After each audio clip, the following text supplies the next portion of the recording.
Simhadri express platform number 4 కి అయితే వచ్చేసాం. కొర్లబండి ప్రత్యేకత గురించి కూడా మాట్లాడుకుందాము.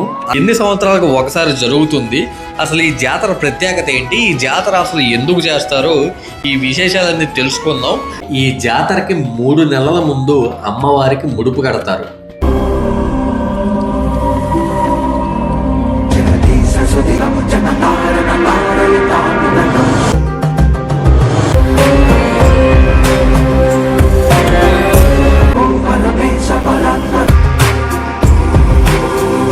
అమ్మవారిని పొలిమేర వరకు వేషాధారణతో. హాయ్ అండి, అందరికీ నమస్కారం. అందరూ ఎలా ఉన్నారు? నేను మీ లక్కీ. ఈరోజు వీడియో బ్లాగ్ ఏంటంటే ఆల్రెడీ thumbnail చూసేబడి మీకు అర్థమైపోయి ఉంటుంది. 1 సంవత్సరం 2 సంవత్సరాలు 3 సంవత్సరాలకు ఒకసారి జరిగే జాతర కాదండి, 7 సంవత్సరాలకి జరిగే పడమర వీధి గంగానమ్మ జాతర అన్నమాట. తూర్పు వీధి దక్షిణ వీధి అవి అయితే అయిపోయినాయి. ఈ రోజు అయితే పడమర వీధి జాతర అయితే జరుగుతుంది. సో వెళ్ళి అక్కడ ఎక్స్ప్లోర్ చేద్దాం. భారీ ఎత్తున జరుగుతాయంట. పొద్దున్న స్టార్ట్ అంట, 8:30 నుంచి నైట్ 10 వరకు అయితే జరుగుతుంది. మనం ప్రస్తుతం అయితే విజయవాడ రైల్వే స్టేషన్ లో ఉన్నాం. యాక్చువల్ గా ఏలూరు 50 కిలోమీటర్స్ బండి మీద వెళ్ళిపోవచ్చు, కానీ వెహికల్ అయితే కొంచెం కండిషన్ లేదు. సో ట్రైన్ లో అయితే వెళ్తాం అనమాట. సింహాద్రి ఎక్స్ప్రెస్ 8:50కి అయితే ఉంది. టైం అయితే 8:30 అయిందనమాట. ప్లాట్ఫామ్ 4కి వచ్చినట్టు ఉంది. వెళ్ళి ట్రైన్ ఎక్కేసి ఏలూరు వెళ్ళాక మిగతా విశేషాలు అయితే మాట్లాడుకుందాం. ఓకే చలో.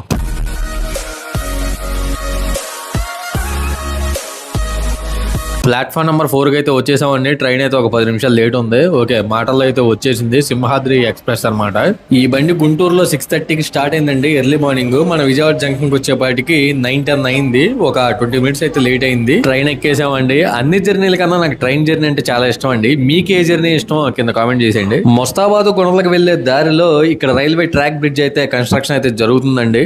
ఓకే మాట్లాడుకోవాల్సిన చాలా ఉంది, మాట్లాడదాం. అంతకన్నా ముందుగా మన వీడియో లైక్ చేయకపోతే ఒక లైక్ చేసి మీ సపోర్ట్ ఇస్తారని అయితే ఆశిస్తున్నాను. ఎందుకంటే మీరు లైక్ చేస్తే కనుక వేరే వాళ్ళ సజెషన్స్ లోకి అయితే మన వీడియో వెళ్తుంది. సో ప్లీజ్ లైక్ చేయండి. అండ్ మన ఛానల్ సబ్స్క్రైబ్ చేయకపోతే సబ్స్క్రైబ్ చేయండి. పక్కన ఉన్న బెల్ ఐకాన్ కూడా ఆన్ లో పెట్టుకోండి. ఓకే అండి, మొత్తానికి ఏలూరు అయితే రీచ్ అయిపోయాం అనమాట. 10:30 కల్లా అయితే స్టేషన్కి వచ్చేసాం. ఇప్పుడు జాతర ఎక్కడ ఉందో వెళ్ళి చూడాలి. ఎందుకంటే 8:30కి అయితే పడమర వీధి నుంచి స్టార్ట్ అనమాట. స్క్రీన్ మీద చూసినట్టయితే రోడ్ మ్యాప్ ఒకసారి చూడండి. ఈ రోడ్ మ్యాప్ లో దగ్గర 20 నుంచి 25 దాకా అయితే లొకేషన్స్, స్టాప్స్ అయితే ఉన్నాయన్నమాట. ఇప్పుడు ఎక్కడ ఉందో కనుక్కొని అక్కడికి వెళ్ళి మీకు డీటెయిల్ గా జాతర అయితే చూపిస్తాను. మీరు స్టేషన్ చూసినట్టయితే మొత్తం రెనోవేషన్ జరుగుతుంది. ఇక్కడ లైక్ టెంపుల్ లాగా అయితే చేస్తున్నారు. ఒకసారి చూడండి, చాలా బాగుంది. ఇక్కడ ఎండ కూడా ఎక్కువ లేకపోవడం కొంచెం తిరగడానికి మాకు చాలా అనుకూలంగా ఉంది. సార్ మరి జాతర గురించి మీరు ఏం ఎక్స్పెక్ట్ చేస్తున్నారు? అక్కడ ఎలా ఉండదు? నేను ఫస్ట్ టైమే, కానీ 7 సంవత్సరాలకు ఒకసారి వచ్చిందంట. ఇదే ఆ ఒక్క పాయింటే నేను ఇక్కడికి వెళ్దామని నేను ఫిక్స్ అయింది దానికే. ఇప్పుడు పడమర వీధి చాలా బాగా చేస్తారని చెప్పని అన్నారు. ఎక్కువ వేషాలు, చాలా వేషాలు, ఆ ప్రభలు అవన్నీ ఉంటాయి. ఈవినింగ్ 5-6 తర్వాత ఆ వేసే వేషాలన్నీ తీసేస్తారంట. నైట్ టైం అంతా ఈ దీపారాధన జరుగుతాయి. నేను ఇంకా నైట్ టైం వ్యూ బాగుంటుంది, అది కూడా మీకు చూపిద్దాం అనుకున్నా. బట్ కొంచెం కష్టమే. ఈ వేషాలు ఇవన్నీ మళ్ళీ మిస్ అయిపోతాం అని చెప్పి ఇంక మార్నింగే వచ్చాం. ముందు జాతర ఎక్కడ ఉందో చూసి అదే ముందు టిఫిన్ చేశాక ఆ జాతర దగ్గరికి వెళ్ళి మిగతా విశేషాలు మాట్లాడదాం. ఓకే వెళ్దాం మరి. ఆటో ఎక్కామా ముందైతే ఇక్కడ తెలిసిన ఫ్రెండ్ ఉన్నారు, బండి తీసుకుందాం అని చెప్పి బండి తీసుకొని జాతర దగ్గరికి బయలుదేరతాము. ఓకే బండి అయితే తీసుకుందాం, పదండి. జాతరకి ఇంక వెళ్ళిపోదాము. జోరుగా హుషారుగా ఇంక జాతరకి వెళ్ళిపోదాం. కాకపోతే ఆకలేస్తుంది, కొంచెం టిఫిన్ చేసి వెళ్దాం మామ, ఏమనుకోకండి. శ్రీ దుర్గా భవాని టిఫిన్ సెంటర్ మన కర్రల వంతున సెంటర్ పక్కనే ఉంటుంది. చాలా బాగుంది టిఫిన్. ప్లేట్ 40 రూపీస్ అంట. ఎస్పీ దోశ మాత్రం చాలా బాగుంది. ఇక్కడ మీరు టేస్ట్ చేస్తే మీకు ఎలా అనిపించిందో కింద కామెంట్ చేసేయండి. ఇంకా బండి పార్క్ చేసేసాము. అంబికా సెంటర్ లో నుంచి అయితే లోపలికి వెళ్తున్నాము. రోడ్ మ్యాప్ లో చూసినట్లయితే అంబికా సెంటర్ 11వ స్టాప్. ఏలూరు వీధుల్లో తిరుగుతున్నాం ఫ్రెండ్స్. ఓకే 2 కిలోమీటర్లు 2 కిలోమీటర్లు నడిచాము, వచ్చాము ఆల్మోస్ట్. అదిగో సౌండ్ వెయ్యి అర్థం అయిపోతుంది. వచ్చేసామండి. ఇక్కడ జనాలనే ఆ డప్పుల సౌండ్ దూరం నుంచి వినిపిస్తుంటేనే జాతర మామూలుగా ఉండదు. ఓర్రా మాస్ జాతరనైతే కళ్ళకి కనిపించేస్తుంది. ఇది కుండి నెంబర్ సెంటర్ అన్నమాట, స్టాప్ నెంబర్ 2 అన్నమాట. మనం విజయవాడ నుంచి కొంచెం ఎర్లీగా బయలుదేరి ఉంటే కనుక పడమర వీధి గంగానమ్మ తల్లి గుడి దగ్గర కూడా వెళ్ళేవాడిని, మీకు అది కూడా చూపించేవాడిని. బట్ ఓకే, ఎక్కడి నుంచే సాధ్యమైనంత వరకు అయితే ట్రై చేసి మీకు చూపిస్తానండి. చాలా మంది భక్తులు అయితే వచ్చారండి, మీరు చూస్తున్నారు కదా. ఇక్కడ ప్రసాదం కూడా వచ్చిన ప్రతి ఒక్కరికైతే అందుతుందండి. ప్రసాదం మనకి సాంబార్ రైస్ అయితే పెట్టారనమాట. ఎంతమంది భక్తులు వచ్చినా కూడా ప్రసాదం అక్కడ పెడతానే ఉన్నారు, తీసుకుంటానే ఉన్నారు. నేను కూడా టేస్ట్ చేశానండి, చాలా బాగుంది ప్రసాదం కూడా.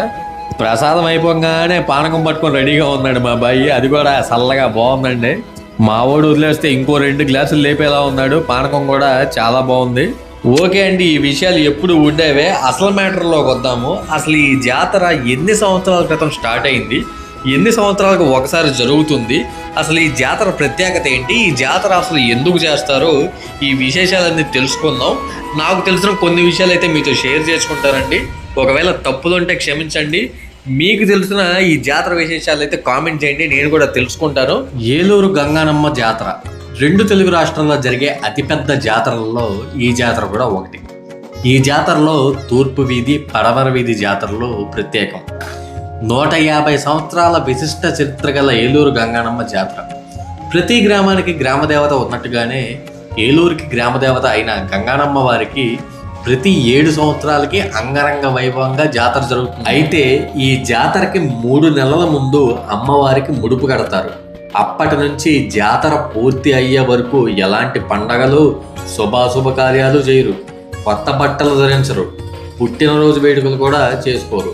గంగనమ్మ వారితో పాటుగా వినుకొండ అంకమ్మ, ఆది మహాలక్ష్మమ్మ, పోతురాజు బాబులు కూడా ఉంటారు. ఈ జాతర చేయడానికి గల కారణం ప్రజలకు ఎలాంటి మహమ్మారులు, కలరా, మసూచి రాకుండా వారిని, వారితో పాటు గ్రామాన్ని, పాడి పంటలు అమ్మవారు రక్షిస్తుందని భక్తుల నమ్మకం. ఓకే అండి, మరిన్ని విషయాలు తెలుసుకునే కన్నా ముందు ఇక్కడ అద్రిపోయే వేషాలు వేశారు, కళ్ళు ఆర్పకుండా ఒక 2 నిమిషాలు చూసేయండి.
భక్తులు ఇంకొంచెం అయితే పెరిగారండి. కొర్ల బండి రాక కోసం అయితే ఎదురు చూస్తున్నారు. ఇంకొక 15-20 నిమిషాలు అయితే వచ్చేస్తుంది. ఆ కొర్ల బండి వచ్చేలోపు మనం ఇంకొన్ని విషయాలు అయితే మాట్లాడుకుందామండి. ఈ జాతర సమయంలో కేవలం గంగానమ్మ, వినుకొండ అంకమ్మ, ఆది మహాలక్ష్మమ్మ, పోతురాజు బాబుల్ని కొలుస్తారు. నిత్య దీపారాధన చేసేవారు చేసుకోవచ్చంట. గుళ్ళకి వెళ్ళొచ్చు కానీ మొక్కుబడులు అయితే తీర్చకూడదు. ముడుపు కట్టిన తర్వాత అమ్మవార్లని తాటాకు మేడల్లో ఉంచి జాతర అయ్యే వరకు అమ్మవారి ఘటాలను రోజుకొక ఏరియాలో నగర సంచారం చేయిస్తారు. అలా వచ్చినప్పుడు భక్తులు అమ్మవారికి పసుపు, కుంకుమ, వేపాకు నీళ్లతో వారా పోస్తారు. ఈ జాతర పూర్తయ్యే వరకు కూడా అమ్మవారికి విశేష పూజలు, సామూహిక కుంకుమ మార్చనలు, లలితా సహస్రనామ పారాయణాలు చేస్తూ అమ్మవారిని భక్తి శ్రద్ధలతో కొలుస్తారనమాట. మాటల్లోనే గంగానమ్మ తల్లి కొర్లబండి అయితే వచ్చేస్తుందండి. పోలీస్ సిబ్బంది కూడా సెక్యూరిటీ అనేది టైట్ చేస్తారనమాట. చాలా జనాలు గుంపు కూడి కొర్లబండి మీదగా అయితే వెళ్ళిపోతున్నారు. కొర్లబండి ప్రత్యేకత గురించి కూడా మాట్లాడుకుందాము.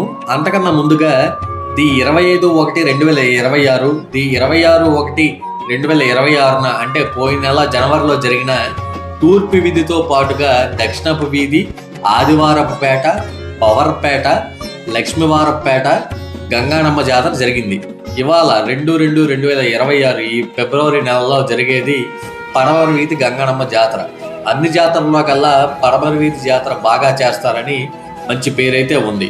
ఈ జాతరలో ముఖ్యమైన ఘట్టాలు అమ్మవారికి కుంభం పోయడం, తర్వాత రోజు అమ్మవారిని సాగనంపడం.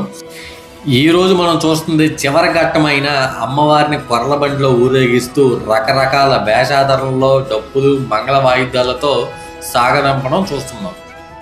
ఈ జాతర ఊరేగింపులో కొర్లబండి ప్రత్యేకత ఏంటంటే కొర్లబండి కొర్ల అంకమ్మ స్వరూపంగా భావిస్తారు.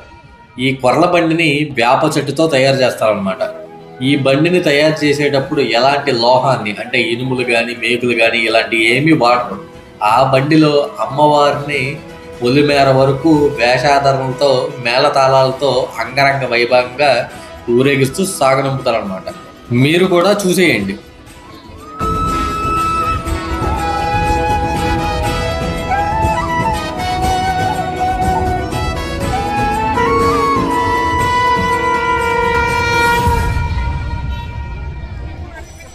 జాగ్రత్త ఇప్పుడు దాదాపు ఒక్క వయసు ఇరికిపోయాం.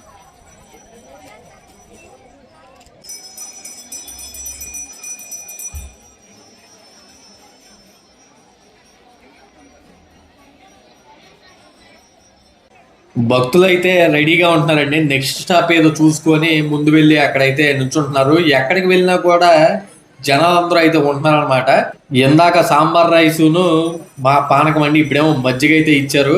ఈ జాతరలో నాకు తెలిసిన విషయాల వరకు అయితే మీకు చెప్పానండి. మీకు తెలిసిన విషయాలు ఇంకా చాలా ఉంటాయి, అవన్నీ కూడా కామెంట్ చేసేయండి.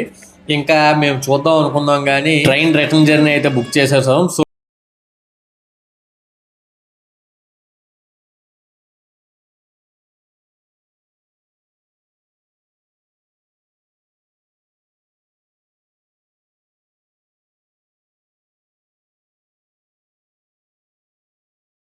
ఇక్కడికి వచ్చే వాళ్ళు మాత్రం చాలా చాలా చాలా జాగ్రత్తగా ఉండాలయ్యా. నేత ఇంకేం లేదు.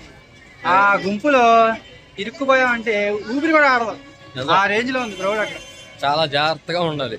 ఒక్కో సెంటర్ లో ఒక్కో క్రౌడ్. మొత్తం 20 సెంటర్లు, 2 సెంటర్లు అయినాయి. ఇప్పుడు అంబికా సెంటర్ అనమాట. ఆల్రెడీ జనాలు అందరూ వెయిటింగ్ ఇక్కడ.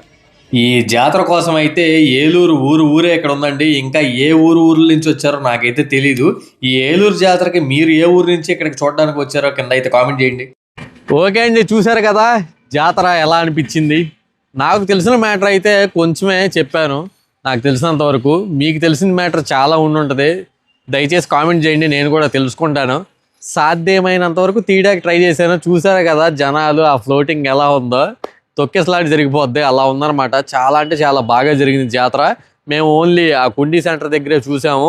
మొత్తం 20 స్టాపులు కదా, మేము ఓన్లీ ఆ గుడి దగ్గర నుంచి స్టార్ట్ అయిన తర్వాత 2వ స్టాప్ దగ్గర చూసాం అనమాట. ఇంకా చూసి కంప్లీట్ అయిపోయి బుద్ధ పార్క్ దగ్గరికి అయితే వెళ్ళాం. అది కూడా నా ఛానల్లో ఉంటుంది, వెళ్ళి చూసేయండి. డెఫినెట్గా మీకు నచ్చుతుంది, మంచి ఫన్ ఉంటుంది ఆ వీడియోలో. సో ఇది ఇవాళ వీడియో వ్లాగ్ అండి. నెక్స్ట్ వీడియో వ్లాగ్లో మళ్ళీ కలుద్దాం. మీ సపోర్ట్ అయితే నాకు చాలా అవసరం. వీడియోని ఒక లైక్ చేయండి, షేర్ చేయండి. మీకు తెలిసిన ఇన్ఫర్మేషన్ మీరు మర్చిపోకుండా కామెంట్ చేయండి. నెక్స్ట్ వీడియో మళ్ళీ కలుద్దాం. Bye friends, take care, love you all. Yeah.